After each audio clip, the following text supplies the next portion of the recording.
Muy buenas noches. La Comisión de Cultura del Gran Consistorio, Primera Cámara Auxiliar del Supremo Consejo de México y la Sociedad Cívica de México, Asociación Civil, les damos la más cordial bienvenida a la conferencia Desarrollo Humano, un potenciador personal, la cual estará a cargo del doctor Fernando Andrés Gallard Hamilton. A continuación, escucharemos unas palabras del doctor Jorge Joaquín Gómez de Silva Cano, delegado de la Sociedad Cívica de México para esta ciudad capital. Mi intervención es solamente para darles la bienvenida. Este evento organizado conjuntamente por la Comisión de Cultura del Gran Consistorio, la Sociedad Cívica de México, y la finalidad es que nuestro ponente, el conocido doctor Fernando Gallard, nos platique un poco y nos enseñe un poco a buscar en el interior la persona que realmente somos y a desarrollarla, utilizar las herramientas que a veces tenemos pero no conocemos, y a veces sí las conocemos pero no sabemos utilizarlas para desarrollar al máximo nuestro potencial. Con estas palabras, esperando que sea una exposición que nos dé una gran utilidad, les agradezco su presencia. Buenas noches. Si es tan amable, doctor Fernando Gallard, tiene usted la palabra.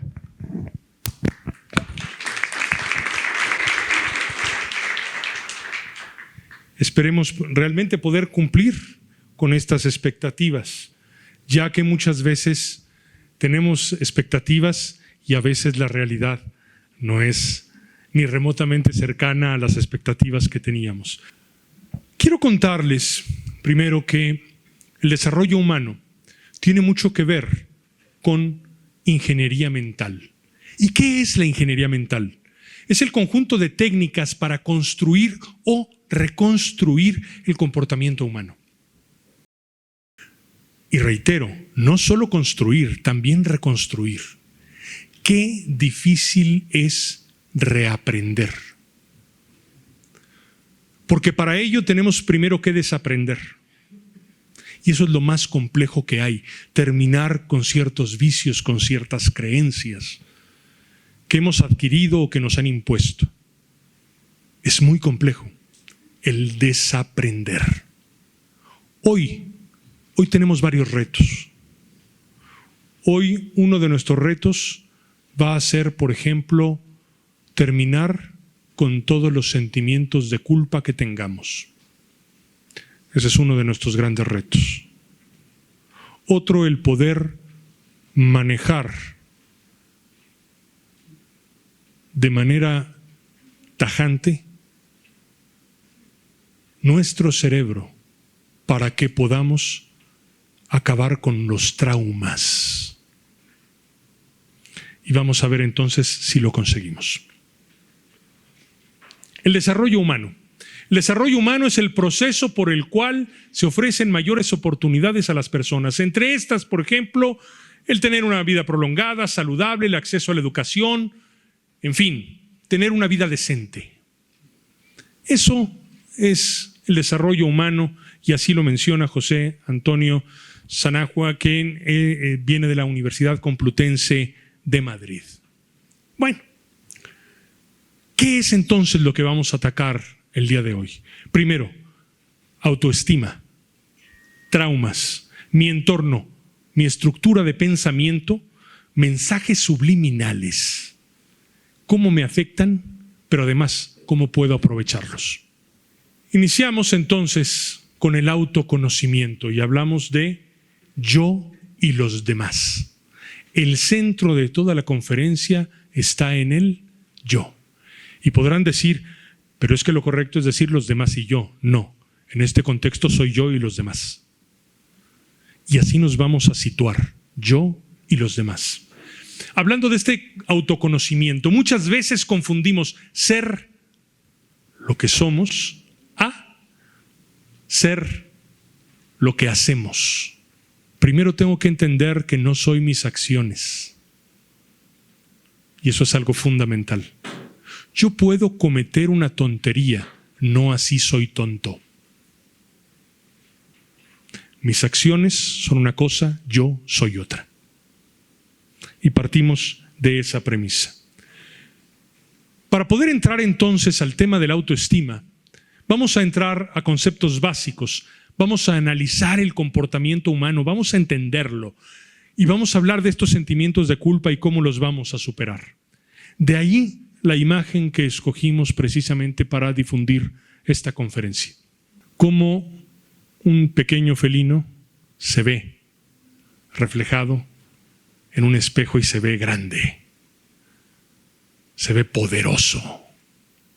Quiero decirles que todos aquí somos grandes y somos poderosos. Quiero empezar con un cuento, una pequeña historia que les voy a leer. Pongamos mucha atención a este cuento porque derivado de este vamos a ver algunos aspectos de cada uno de los personajes. El dilema de la isla de los tiburones. En medio de dos islas viajaban en un pequeño bote 5 personas. Alicia, Roberto, Juan, Pedro y Luis. De pronto, la turbulencia hizo que la nave se hundiera y los navegantes nadaran hacia alguna de las islas. A la primera llegaron Alicia, Roberto y Luis. A la segunda, Juan y Pedro.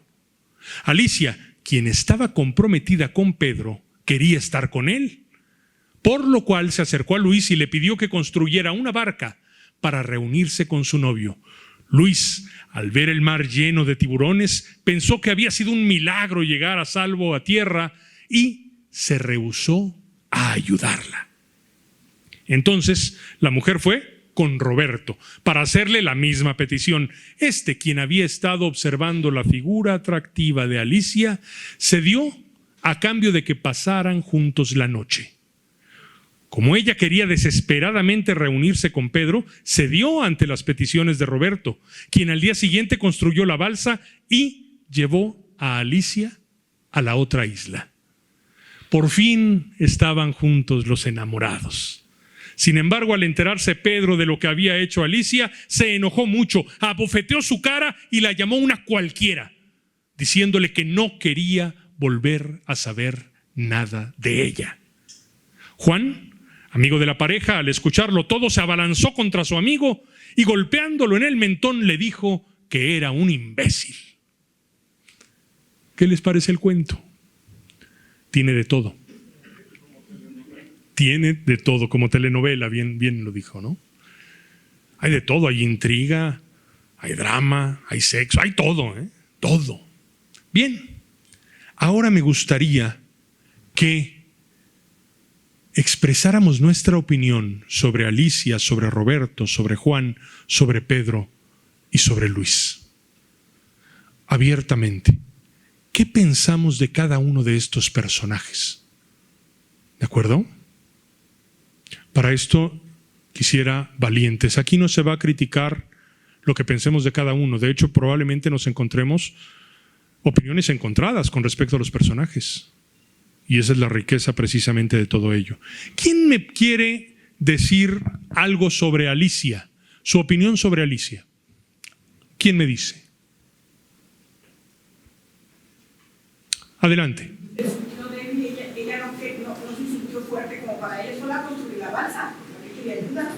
De acuerdo. Podía saber tanto, obtener tanta fuerza como cualquiera de los demás. Ok, muy bien. ¿Alguien más que quiera hablar de Alicia?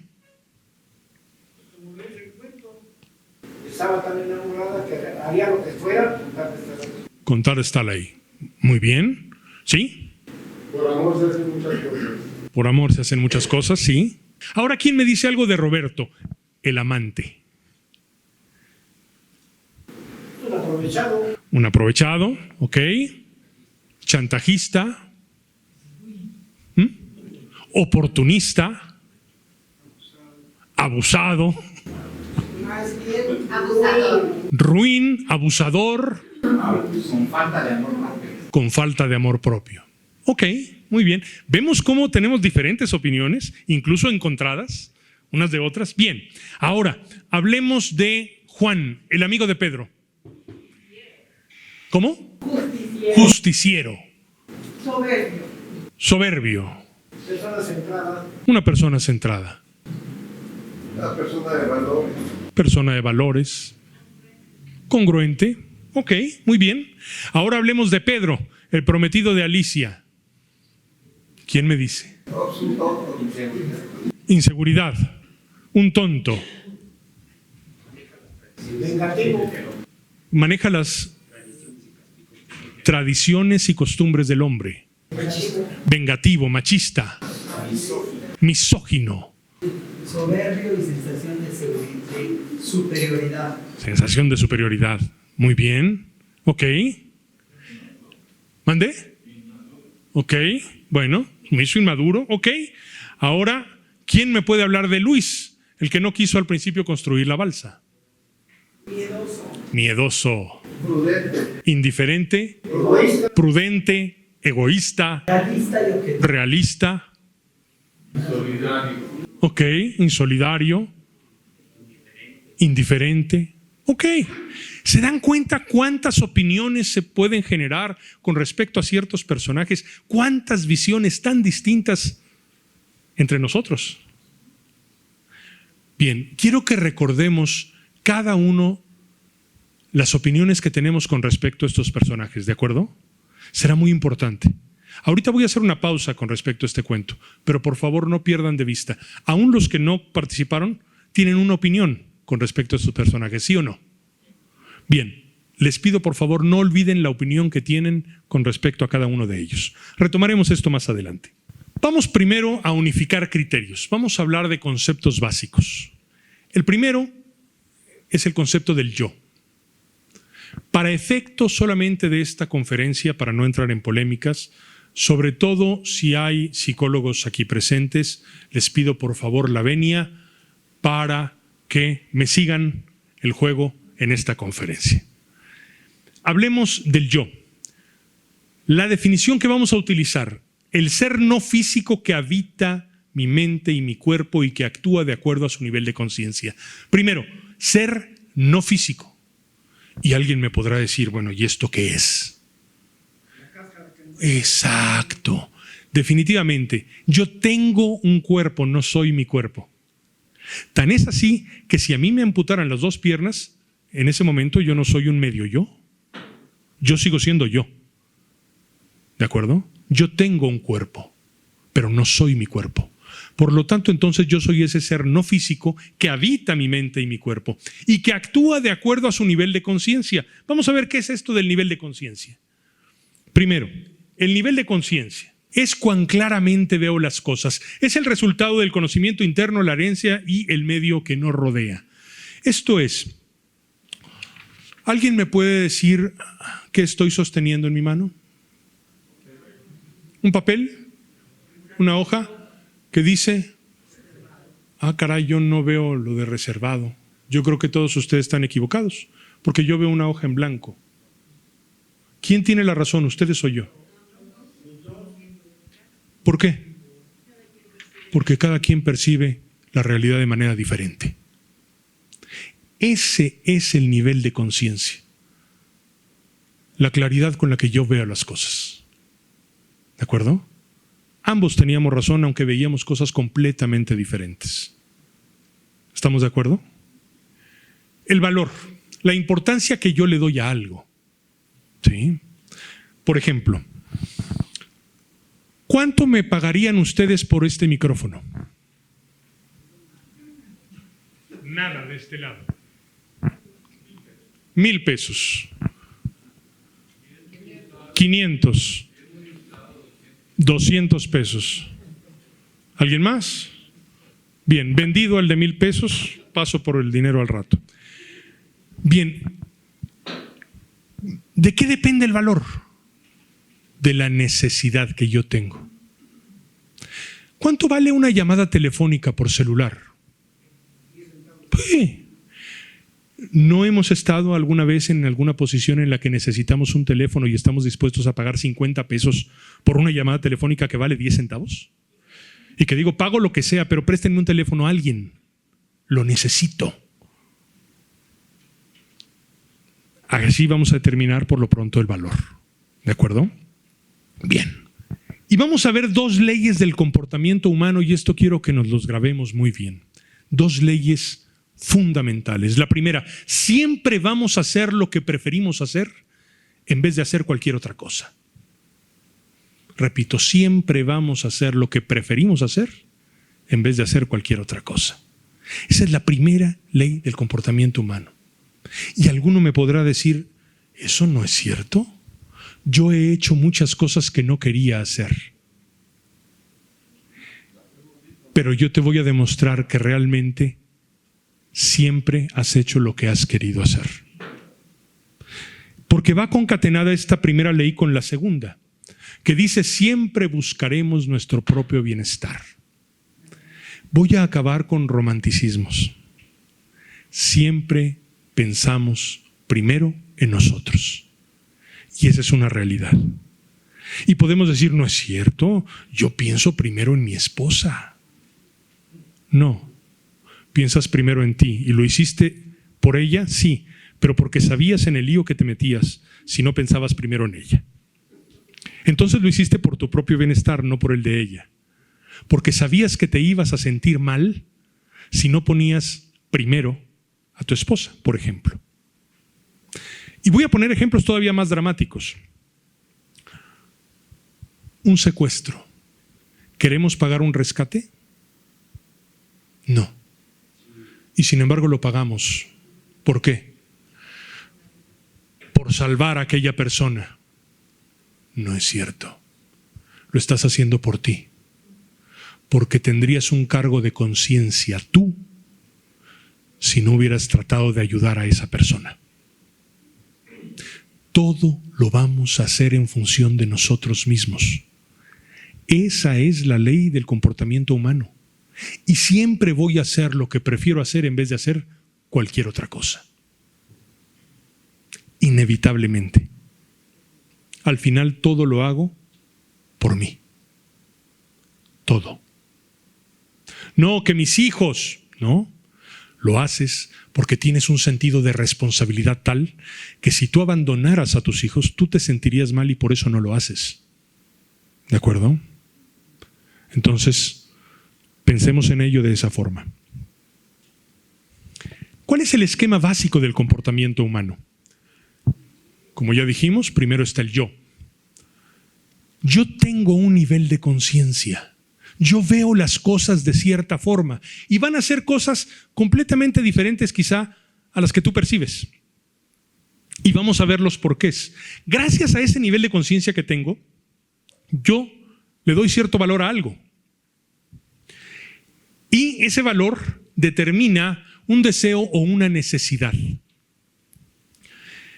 De acuerdo a ese deseo y necesidad, yo tengo una necesidad dominante. Por ejemplo, acabo de despertar. Tengo hambre y quiero ir al baño.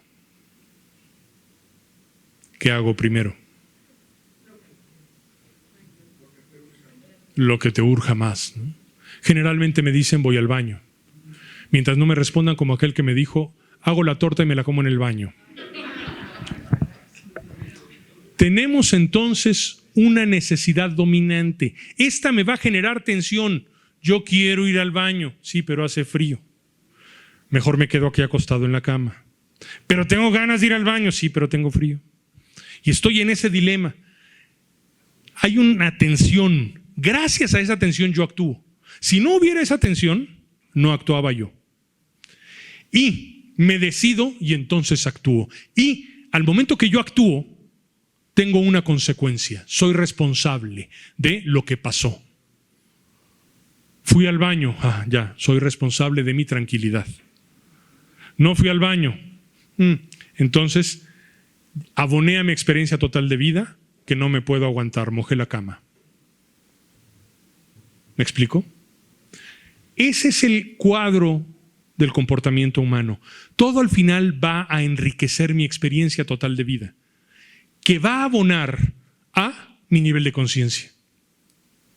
Y es por eso que todos tenemos un nivel de conciencia diferente. Porque todos tenemos una experiencia total de vida diferente. Porque todos tenemos un conocimiento interno y todos tenemos una herencia, no la material que nos dejaron nuestros padres, no, pero sí la educación. Eso nos hace únicos, nos hace diferentes. ¿De acuerdo? Y a esa experiencia total de vida también se abona el ambiente en el que nos vamos desenvolviendo. ¿Me siguen hasta aquí? Esto será muy importante para poder entender entonces por qué actúo como actúo. No tenemos nada malo. Es normal que actuemos como actuamos. Y reitero, todo tiene que ver con este nivel de conciencia. ¿Por qué vimos lo que vimos con los personajes y por qué fue tan diferente? Porque tenemos niveles de conciencia diferentes. No mejores, no peores, simplemente son diferentes. ¿Por qué? Porque mi herencia ha sido diferente, porque el ambiente en el que me desenvuelvo ha sido diferente, porque mi experiencia total de vida ha sido diferente al de todos los demás. Por eso es tan difícil entendernos. Y es tan fácil que alguien diga, ponte en sus zapatos. Qué fácil. Es muy difícil poder ponernos en los zapatos de los demás porque no tenemos su experiencia total de vida. En resumen, no tenemos su nivel de conciencia. Cada quien va a actuar de acuerdo a ese nivel de conciencia. ¿Está bien o está mal? Ya lo veremos ahorita. Para efectos, los valores morales no entran. Y lo vamos a ver. Levante la mano. ¿Quién tiene sentimientos de culpa? Ok, la mayoría, ¿no? La mayoría nos sentimos culpables por algo. ¿Sí o no? Bien, no se preocupen, no van a socializarlo. Nadie va a hablar de sus sentimientos de culpa. Pero sí quiero que me sigan en este pequeño ejercicio, porque en este momento vamos a eliminarlos. ¿Ok? Quiero que cada quien piense, reitero, con toda libertad, no lo van a socializar, en algo que haya generado un sentimiento de culpa en cada uno de ustedes. Algo que no se hayan perdonado. Que digan es que es imperdonable aquello que hice o aquello que no hice. ¿Ya lo tienen? ¿Sí? ¿Ese recuerdo? Muy bien. Quiero preguntarles, si yo en este momento te quito la experiencia que hoy tienes con respecto a ese acto que no te puedes perdonar, ¿lo volverías a hacer? Claro, lo volverías a hacer. ¿Por qué? Porque hoy tienes la experiencia. Hoy aprendiste la lección. Porque ya tienes el a posteriori. ¿De acuerdo? Pero si yo te quito esa experiencia y te dejo solamente con el conocimiento que tenías en el momento que hiciste eso, que no te perdonas, ¿lo volverías a hacer? ¿Sí o no? Quiero decirte que de acuerdo a la ley del comportamiento humano, no lo podías haber hecho mejor. Era lo que podías haber hecho en ese momento. Punto. No hay forma de que hubieras podido tomar otra decisión. No hay forma. Lo que hoy te hace diferente, lo que hoy te hace analizar las cosas, es la experiencia que surgió después de ese hecho. Y gracias a la decisión que tú tomaste. ¿Sí o no? Entonces, ¿qué te culpas? ¿Existe ese sentimiento de culpa? Es irracional. Es estar cargando algo de manera irracional, porque no lo podías haber hecho mejor. Hoy tienes esa experiencia. Aprovéchala. Úsala. ¿De acuerdo? ¿Se entiende? ¿Cambia entonces tu percepción con respecto a ese hecho? ¿Sí o no? Así de tajante es. En muchas ocasiones seguimos conscientes de que lo que hicimos era lo mejor que podíamos. Sin embargo, los que nos rodean nos hacen sentir Mal. que somos malos, Claro. y no nos permiten sanarnos y hacen que la herida crezca, resurja, y somos los eternamente malos, aunque nosotros no queremos reconocerlo. Qué bueno que lo dice, porque precisamente es lo que vamos a ver ahora. En este momento nosotros ya entendimos que no había manera, ¿están de acuerdo? Punto.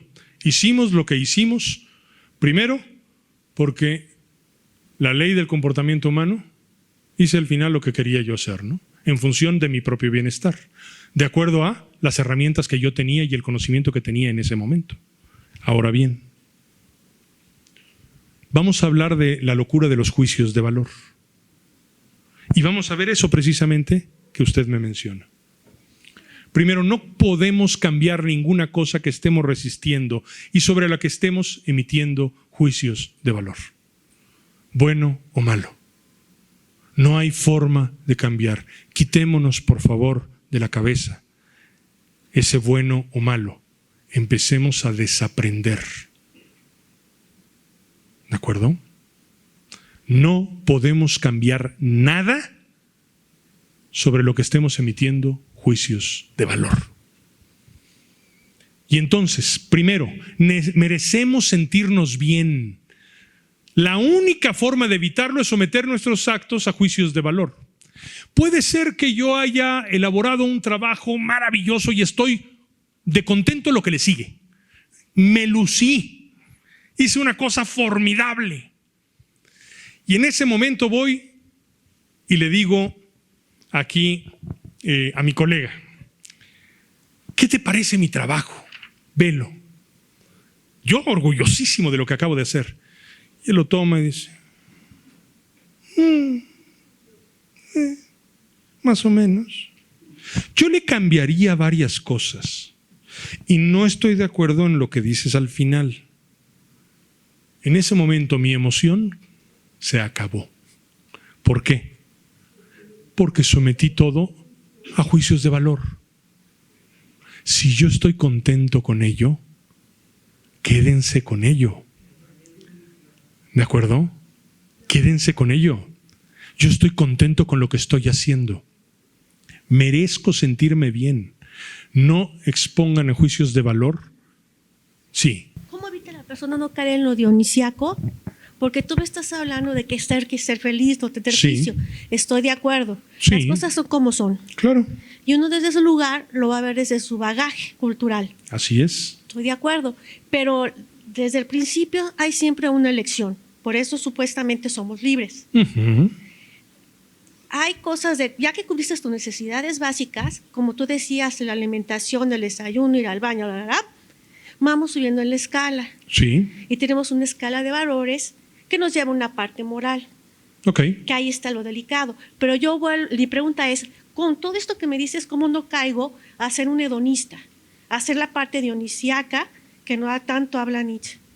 Ok. Primero que nada, me tengo que situar en mi justa dimensión. ¿De acuerdo? Entender, en un principio, hablando de los demás, que todos tenemos un nivel de conciencia diferentes. Y que ni el mío ni el tuyo son más. Cada uno de nosotros somos seres perfectos. ¡Ah, qué fuerte! Sí, somos perfectos. Tenemos una función imperfecta. ¿Cuál es esa función imperfecta? El nivel de conciencia. Ahí está. Esa es la parte perfectible que tenemos, no que somos. ¿Se acuerdan cuando vimos que no somos nuestras acciones? El nivel de conciencia finalmente no nos está definiendo como tal, como personas, como el ser. Tenemos un nivel de conciencia, no somos nuestro nivel de conciencia. ¿Ok? Entonces, nosotros somos seres perfectos, no físicos, y no se les puede hacer menos por la valoración de sus errores. Porque, reitero, no somos nuestras acciones. No por el hecho de equivocarme, reitero, soy un idiota. Y lo vamos a ver más adelante. Somos como somos. No podríamos hacer las cosas de otra manera sin un nivel de conciencia diferente. Díganme quién tiene razón. Pues los dos. Porque los dos tienen un nivel de conciencia diferente. Los dos están viendo desde una perspectiva diferente. Punto. Es imposible probar o refutar nuestra valía. Probar o refutar. Y aquí es en donde me sitúo en el justo medio. ¿Sí? No puedo ser tajante y decir, no, yo tengo la razón. No lo puedes probar, pero tampoco lo puedes refutar. Por lo que hacemos, porque no somos nuestras acciones, logros, errores, derrotas o fracasos. No somos eso. Invariablemente hacemos lo mejor que podemos hacer, porque solo podemos hacer lo que nuestro nivel de conciencia indica que preferimos hacer en vez de hacer cualquier otra cosa. Y quiero, por ejemplo, que alguien me diga, de acuerdo a la percepción que tenemos de este laberinto, ¿hacia dónde iríamos? Arriba, abajo, izquierda, derecha. ¿Quién me dice? ¿Quién dice arriba? Levante la mano. Hacia arriba. Ok. Perfecto. ¿Quién dice hacia abajo? Ok. ¿Quién dice hacia la derecha? Ok. Hacia la izquierda. ¿De acuerdo? Muy bien. Hay a quienes no les interesa si voy arriba, abajo, derecha, izquierda. Punto. Las limitaciones me las puse yo mismo. Y yo mismo las voy a destruir. ¿Pero por qué contestamos lo que contestamos? Por nuestro nivel de conciencia. Aún ese me latió forma parte de mi nivel de conciencia. Existen conceptos falsos y destructivos del comportamiento humano. Y vamos a verlos muy rápidamente. Primero, si actúas mal, eres malo. No, mentira. No soy mis acciones. Actué mal, sí. Me equivoqué, sí. Pero no soy malo. Ganar es lo único que importa. Los perdedores y los que logran poco no cuentan. Son conceptos que hemos escuchado todo el tiempo, ¿sí? Y que nos han inculcado. Y que los tenemos grabados, pero hasta dentro. ¿Ok? Y ahí está el famoso loser. Debes sentirte culpable por tus errores. No, responsable. Y por eso puse ese más del juez. Porque el sentirme culpable ya trae una carga moral. ¿Sí? Algo negativo. Eres culpable. Cambiemos eso y digamos soy responsable, porque también soy responsable de mi felicidad. Se oye raro decir soy culpable de mi felicidad. Porque ya trae una carga moral la palabra culpable. ¿Soy responsable de mis acciones? Sí. No soy culpable. Es malo que te ames a ti mismo. Hemos escuchado todos una frase que dice, ama a tu prójimo como a ti mismo. Ahí está el problema. Por eso estamos de cabeza. Porque efectivamente amamos a los demás como nos amamos a nosotros, y no nos amamos nosotros. ¿Cómo te puedo dar a ti lo que no tengo? No hay posibilidad, no hay manera. Primero tengo que tenerlo para podértelo dar. Si no trabajo en mí, no hay manera de que podamos cambiar la humanidad. Primero debo trabajar en mí. Y una vez que yo lo tengo, entonces ahora sí, a cambiar el mundo. Tu valor como persona es determinado por cuánto haces o cuán bien haces las cosas comparado con los demás. Ay, mira, él hace mucho, es mucho mejor que tú. Acciones con ser. No estamos siendo justos. No estamos comparando peras con peras, manzanas con manzanas, ¿no? Acciones con ser. No hay forma. No hay forma. Sabes que puedes ser mejor por lo que deberías hacerlo mejor. Cuando yo les contesto, perdón, es que yo soy perfecto. ¿Cómo crees? ¿En qué piensas? Pero tengo que trabajar en la función imperfecta que tengo, que es ese nivel de conciencia. Puedes demostrar tu valía y justificar tu existencia solo mediante logros excepcionales y la aprobación y aceptación de los demás. Por eso nos la pasamos siempre preguntándole a todos: ¿qué opinas? ¿Qué piensas? Mira, y me estoy desvalorizando. ¿Por qué busco la aprobación siempre de los demás? Las fuerzas externas, las circunstancias y las acciones y actitudes de los demás son responsables de tu infelicidad y pesar. Mentira. Yo soy el responsable de cómo me va en la fiesta. Yo. Si yo le doy poder a los demás de que me insulten, de que me denigren, de que me degraden, ¿quién fue el responsable? Yo. No hay más. No puedo echarle la culpa a los demás. No hay forma. No es cierto. Otros tienen el poder y la autoridad para insultarte y degradarte. Si se los doy. ¿No? Porque todo está en función mía. Hay personas fuertes y débiles. Una persona fuerte es la que puede lograr cualquier cosa mediante un puro acto de voluntad. Fíjense que aquí viene la mayoría de las frustraciones. El puro acto de voluntad. Es que yo tuve toda la voluntad de hacerlo y no me salió. Me frustro. Si se supone que con la simple voluntad yo debería poder. ¿Y quién te dijo que con la pura voluntad se hacen las cosas? ¿A quién le creíste? ¿Sí? Por eso a veces es tan difícil el ver ahora las nuevas corrientes ideológicas, ¿no? En donde tratan de que tú creas que todo es muy sencillo.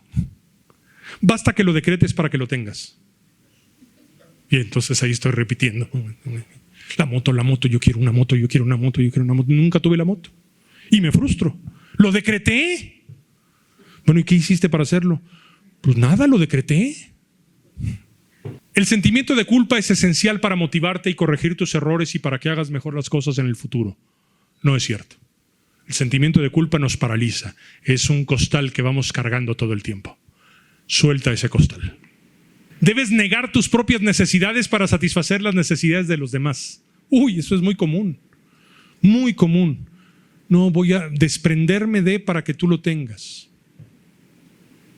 Primero hay que tenerlo nosotros para poderlo dar. Después de lo anterior, yo les pregunto, ¿puedo emitir juicios de valor con respecto a los demás? Sabiendo todo esto. Así es. ¿Realmente será correcto el que yo emita esos juicios de valor? ¿Lo haré? Son simplemente niveles de conciencia diferentes al mío. ¿Sí o no? Punto. Es que no me parece cómo actúa fulano de tal. Es su nivel de conciencia. Yo no sé lo que hay detrás. Yo no sé la experiencia total de vida que tiene. Simplemente puedo decir, no estoy de acuerdo, sí, pero hasta ahí. Emitir juicios de valor con respecto a esa persona, ya no. ¿De acuerdo?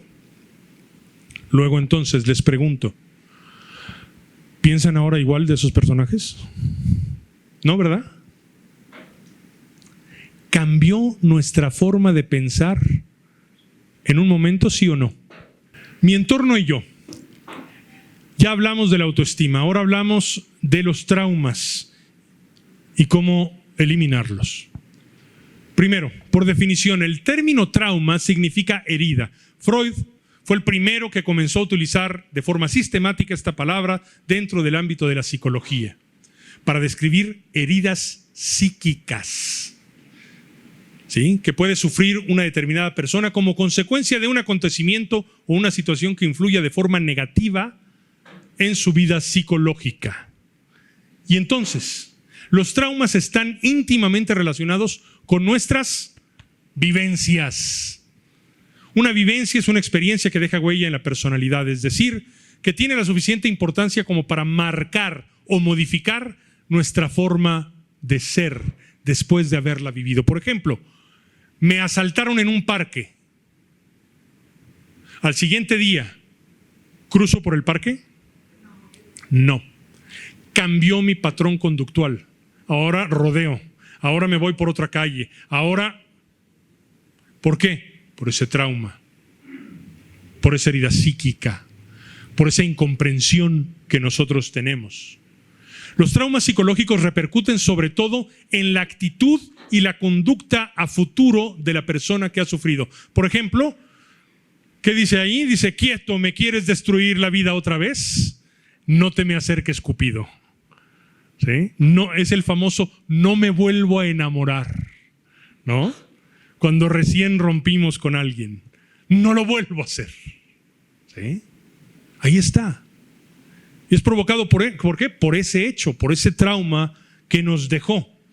Un trauma también se forma por la incomprensión de cierta información, acción, etcétera, así como por insatisfacciones o equivocaciones. Aquí, por ejemplo, los dos peces que están ahí. Uno grande en una pecera pequeña, el otro chico en una pecera grande.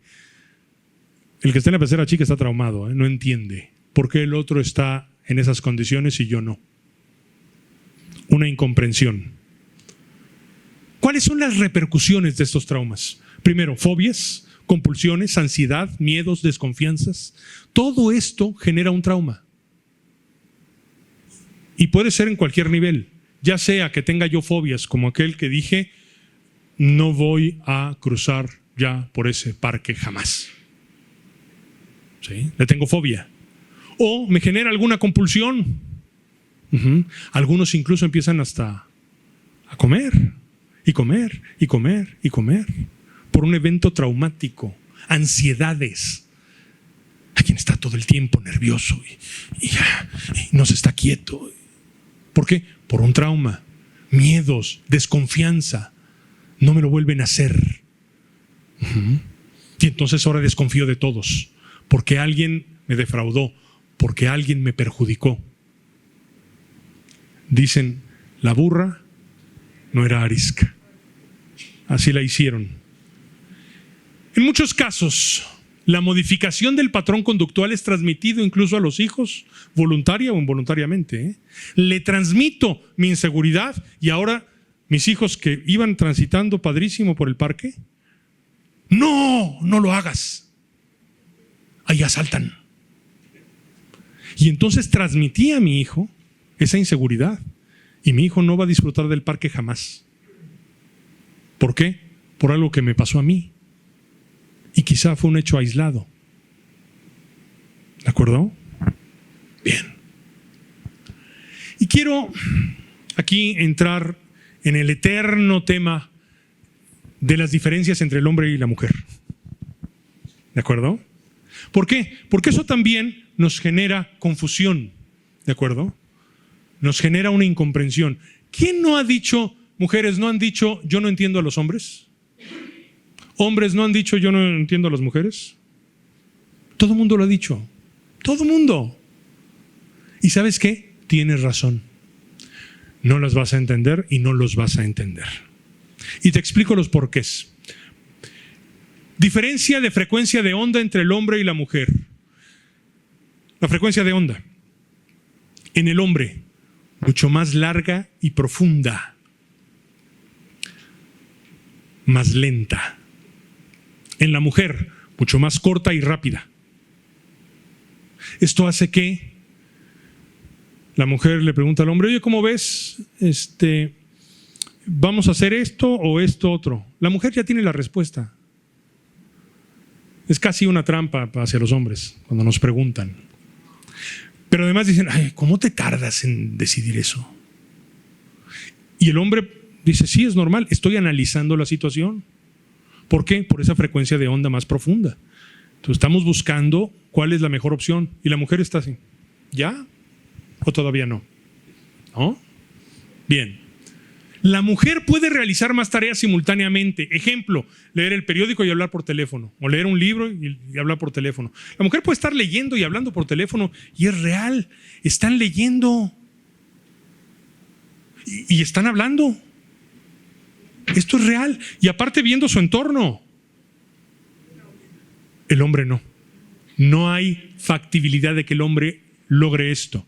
¿Sí? El cerebro masculino está más capacitado para la concentración, menos tareas simultáneas. Por eso, cuando el hombre está viendo la televisión y alguien le habla, ¿qué tiene que hacer el hombre? Le baja el volumen o apaga la televisión. Pero es que ¿por qué le apagas? Nada más te estoy diciendo que, bueno, si quieres que te ponga atención, tengo que ponerte atención, si no, no hay manera, no hay forma. Si algún hombre hace como que las están escuchando y está viendo la televisión, no le crean, no les están poniendo atención. No es cierto eso, ¿de acuerdo? Ellos están escuchando un zumbido y nada más, no les están poniendo atención. Eso es cierto, ¿de acuerdo? Entonces, o simplemente, hombres, vamos manejando, nos perdemos, estamos oyendo el radio, ¿qué es lo primero que hacemos? Le apagamos al radio. Y la mujer, pero yo estaba oyendo esto. ¿Qué tiene que ver que estemos perdidos, verdad? Con que yo deje de escuchar la canción que me gustaba. Es que me tengo que concentrar para poder encontrar el camino. Y me distrae el radio.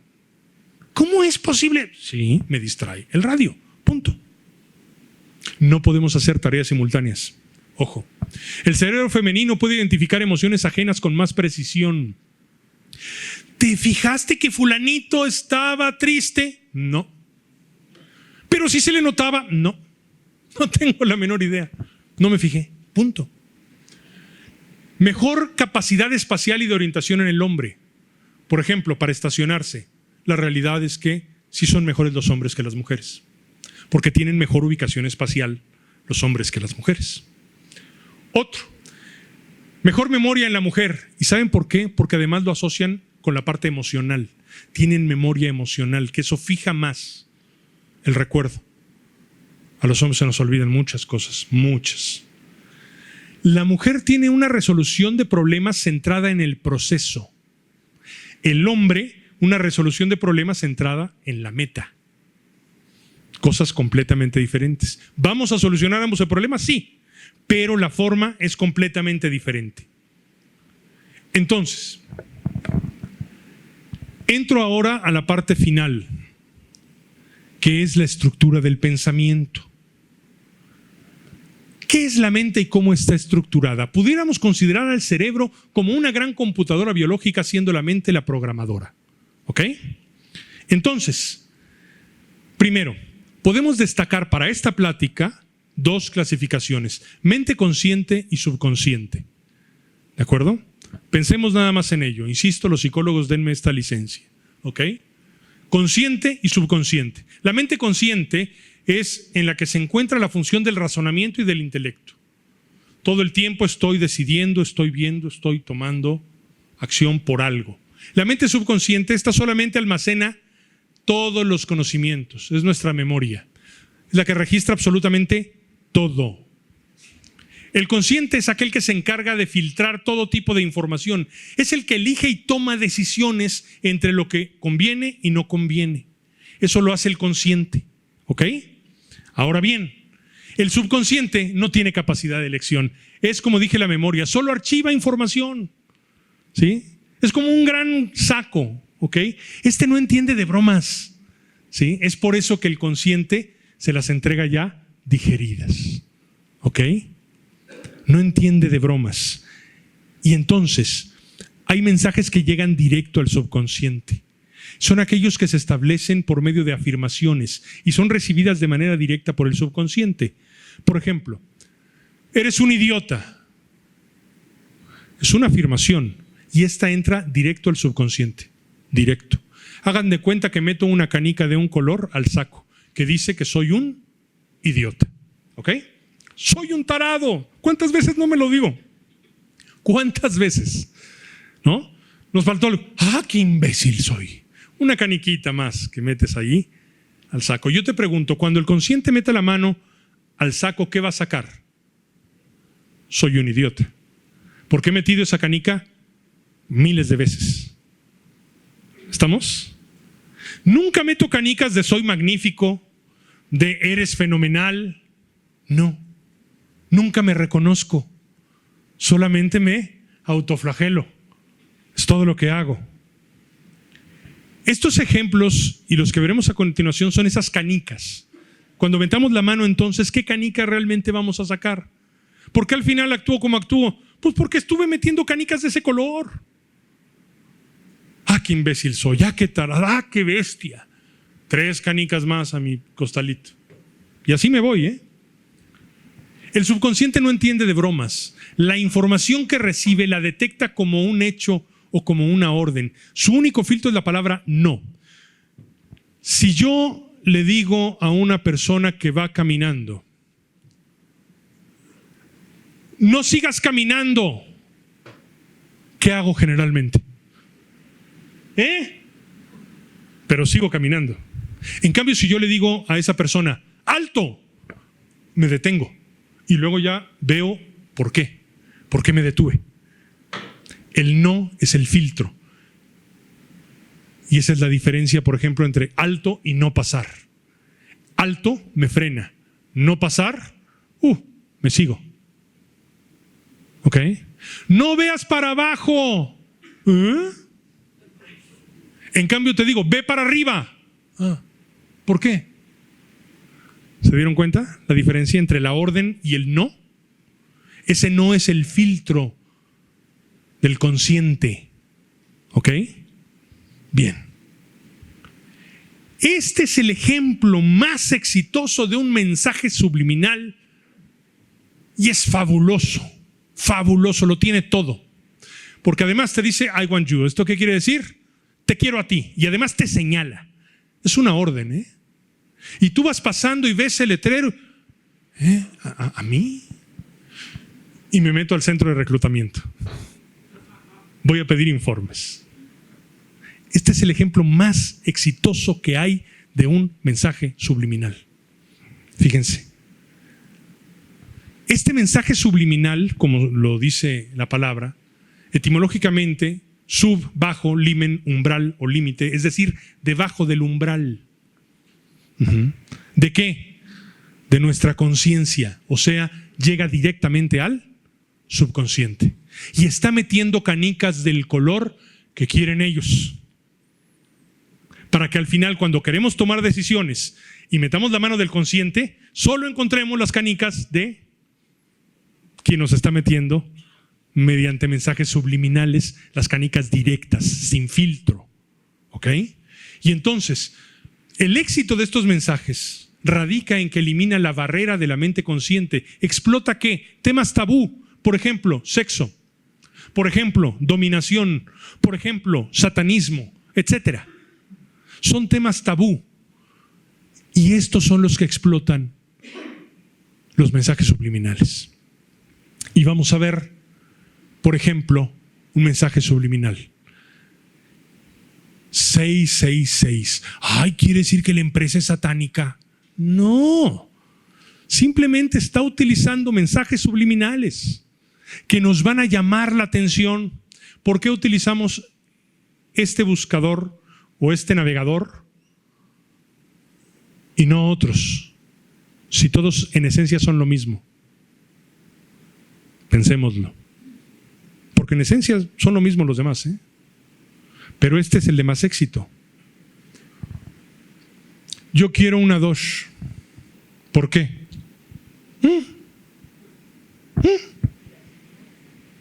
Detalles. Bottoms up. ¿Sí? Maravillosa. Esta famosa del Señor de los Anillos, ¿no? Donde se anunciaba Coca-Cola. ¿Saben ustedes que Coca-Cola fue la primera empresa que utilizó mensajes subliminales? Y lo hacía en el cine. Cada determinada cantidad de cuadros aparecía uno que decía toma Coca-Cola. ¿Y qué pasaba? Exacto. ¿Y qué pasaba? Había medio tiempo, iba yo a decir, ¿eh? Había ese intermedio, ¿no? Antes. Y entonces salíamos y lo primero que hacíamos era Coca-Cola. Era lo primero. ¿Por qué? Porque nos habían metido, ¿saben cuántas veces toma Coca-Cola durante toda la película? ¿Cuántas canicas metieron de toma Coca-Cola? Resultado, ¿qué quiero? Coca-Cola. Punto. Fue el primero que metió mensajes subliminales. Lo que importa no es lo que es, sino lo que piensas. ¿Qué pasa cuando vamos estivando ciertas latas, no? Un famoso anuncio de Axe. ¿Qué es lo que nos está llamando la atención? Sexo, punto. No hay más. Walt Disney, de las mayores industrias que meten mensajes subliminales en todas sus películas. Y sexo. efectivamente. ¿Sí? Brutal, brutal. Más ejemplos de mensajes subliminales. Incluso Facebook, cuando era Facebook, ¿no? Ya no es. Pero bueno, aquí decimos, bueno, pues, ¿qué? Muy tranquila la imagen, ¿no? Son mensajes subliminales. ¿Por qué preferimos algo sobre algo, no? Podemos cambiar ciertos patrones conductuales utilizando estos mensajes subliminales, pero ahora a nuestro favor. ¿Cómo poder hacer nuestros propios mensajes subliminales, pero ahora para cosas a nuestro favor? Y con esto ya termino. Vamos a ser programadores. ¿Cómo puedo ser un programador? Puede ser en una hoja de papel. Yo les recomiendo incluso, ¿han visto estas cartulinas fluorescentes? Que las ves porque las ves. Bueno, recorten en una cartulina de estas fluorescentes y hagan un programador. ¿Qué quiere decir esto? Anoten una orden directa de algo que tú sientas que necesitas. Por ejemplo, yo no soy una persona de acción, soy una persona que me cuesta mucho trabajo actuar. Pongo entonces mi programador en donde lo vea. Puede ser en el baño. Entonces cada vez que me voy a lavar los dientes, cada vez que en automático voy a voltear la mirada y voy a tener la orden, actúa, actúa, actúa. ¿Cuántas canicas estoy metiendo de aquello que necesito? Para que ahora entonces lo haga. ¿Me explico? Haz tus programadores de acuerdo a tus necesidades. Puedes hacer los programadores que quieras. Y vas a empezar a cambiar el patrón conductual. ¿Te acuerdas cómo iniciamos hablando de la ingeniería mental? De este construir o reconstruir el comportamiento humano. Con un programador podemos cambiar y reconstruir nuestro comportamiento de acuerdo a lo que nosotros queramos, de acuerdo a lo que nosotros necesitemos. Adáptate, por ejemplo. Si me cuesta mucho trabajo, si me resisto a los cambios, adáptate y que ese sea el programador que esté viendo todo el tiempo. ¿De acuerdo? Termino diciendo, hazlo, no pongas excusas. Empezaré mañana, eso es flojera. Si tuviera tiempo, eso es falta de voluntad. No tengo talento, eso es mentira. Si tuviera dinero, eso es desconfianza. Estoy cansado, eso es pretexto. Si tuviera oportunidad, sobran oportunidades en la vida. Aprovéchalas. Hay quienes viven en el pasado. Uy, no, en aquellos tiempos. No, hombre, en mis tiempos. ¿Y estos qué son? Son tus tiempos. Hay quienes se la viven en el futuro. No, yo voy a hacer. No, yo voy a construir. No, yo voy a... Pero nunca lo concretan. El pasado es igual a un cheque rebotado. El futuro es igual a un documento que promete. El presente es igual a dinero en efectivo. Úsalo. Muchas gracias. Buenas noches. No había tenido oportunidad de saludar a muchos de ustedes, pero saludo a las damas que el día de hoy nos acompañan en esta importante conferencia. Saludo a los miembros del Presidium que ya han sido presentados. Esta es una actividad muy importante que se desarrolla en el ámbito conjunto de dos instituciones que vienen siendo complementarias una de la otra. Como se dijo en un principio, es de la Comisión de Cultura del Gran Consistorio y de forma conjunta con la Sociedad Cívica de México. Y quiero referirme muy brevemente a cómo estas dos instituciones se complementan y por qué son tan importantes para el Supremo Consejo de México, que es la autoridad masónica de los grados del 4º hasta el 33 en todo el territorio nacional. El Supremo Consejo de México tiene muchas atribuciones y una estructura compleja para su administración y funcionamiento.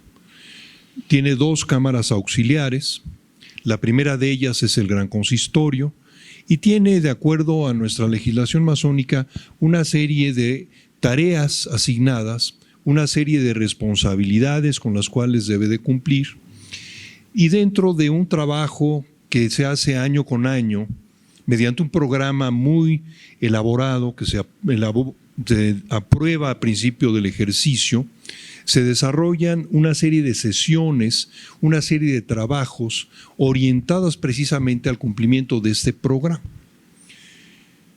Y ya el propio programa en sí mismo es un programa muy intenso de actividades.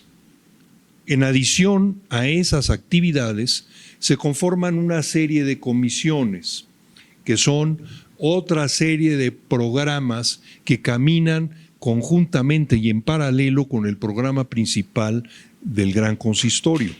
Y esa es una de las comisiones que hoy tenemos aquí, y es la Comisión de Cultura.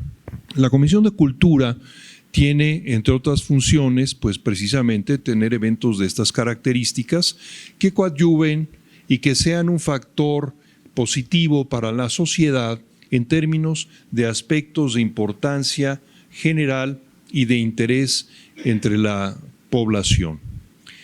La Sociedad Cívica de México es el órgano civil, es el órgano que tiene que ver con todas las actividades que se relacionan con la parte más exterior del Supremo Consejo, y desarrolla, entre otras actividades, una serie de programas de cuestiones históricas, de efemérides y de grandes acontecimientos a lo largo del año civil que vivimos en México. Se va desarrollando esta actividad con el interés de fomentar,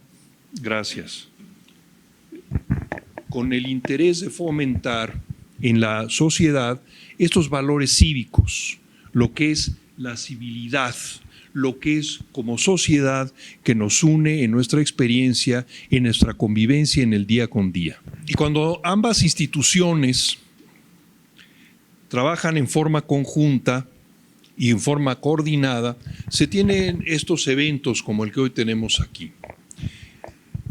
Es un evento que nos parece muy importante porque tiene que ver con el desarrollo de la personalidad, el desarrollo de todos aquellos aspectos que para nosotros como seres humanos son importantes y que muchas veces podemos pasarlos por alto, y es muy útil que una persona calificada como es el doctor Gayart Hamilton nos pueda hacer reflexionar y darnos información valiosa sobre aspectos que son cruciales en el comportamiento humano. Y que esta serie de conceptos, de ideas, de esquemas, y como lo vimos al final de la propia conferencia, los mensajes subliminales y aquellos que son los que nosotros podemos generar para darnos elementos e ir corrigiendo lo que nosotros consideramos que nos va a ser de mayor utilidad para nuestra vida diaria, pues cobran una importancia muy grande. Vemos, por ejemplo, algunos mensajes subliminales. Tenemos ahí a Homero Simpson, que seguramente traerá alguno de los mensajes que ya nos dijo el doctor Gayart, pero es importante que podamos compartir con todos los asistentes, con todas las asistentes y los asistentes, esta serie de eventos que tienen como objetivo dar ese valor adicional a lo que es el desempeño y las actividades que nosotros desarrollamos. Siendo así, hemos dado la mayor importancia a este tipo de conferencias. Son conferencias que nos dan unas perspectivas bajo una idea que es como dentro de la vorágine de actividades que tenemos todos, hacer un alto en el camino y dedicar un tiempo a nosotros mismos, dedicar un tiempo a la parte más importante de cada uno de nosotros, que es, como fue expresado, el yo. ¿Qué es lo que vamos a desarrollar si queremos ser factores de cambio?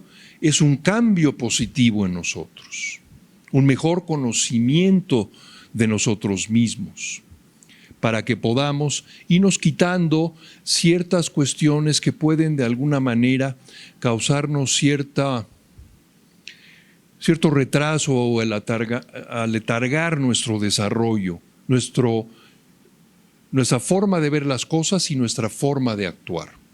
Y consideramos que este tipo de técnicas, de conocimientos, de experiencias que podemos compartir, nos es de mucha utilidad a todos. Y siendo estas instituciones que de manera conjunta hoy presentan esta interesantísima conferencia, que nos parece además de lo más útil, de lo más adecuado, lo más oportuno, en condiciones en las que a veces nos olvidamos de nosotros mismos y creemos que todo está afuera y todo está en función de lo que nos ocurre y todo está en función de las personas que nos rodean. Cuando olvidamos que el aspecto fundamental es el de nosotros mismos. Y diciendo una frase del doctor Gayard Hamilton, no podemos dar algo que no tenemos.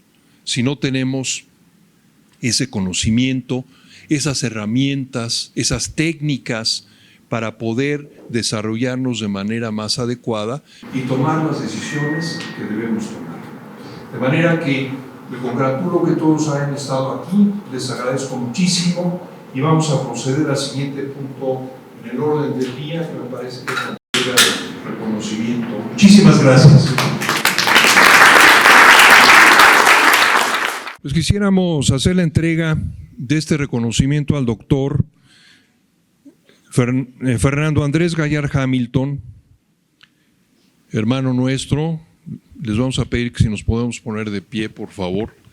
Y para que sea del conocimiento en qué términos las dos organizaciones ya mencionadas otorgan este reconocimiento, voy a pedir al secretario de la Sociedad Cívica de México que se sirva a dar lectura al mismo para que podamos compartir entre todos nosotros los términos en los que agradecemos y reconocemos el desempeño de nuestro hermano Fernando Andrés Gayard Hamilton. Con mucho gusto, soberano gran comendador y presidente de la Sociedad Cívica de México.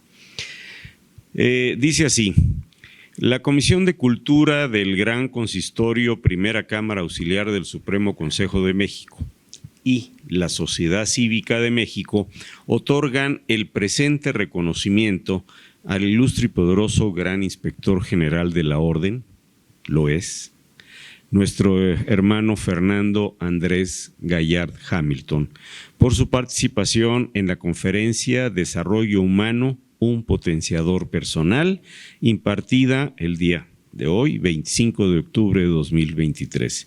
Firman el soberano gran comendador Juan Martín Valtierra Nájera, el presidente de la Cámara, de la Primera Cámara Auxiliar Jorge Joaquín Gómez de Silva Cano, y el presidente el coordinador nacional de la Sociedad Cívica de México, Enrique Velasco Portugal. Muchísimas gracias. Y Fernando, entonces, si nos permites, acercándote para acá, en nombre de estas organizaciones ya mencionadas, nos es muy grato entregarte este reconocimiento, agradeciendo tu participación, tu desarrollo y el interés de compartir todos estos conocimientos. Enhorabuena, muchas gracias y felicidades.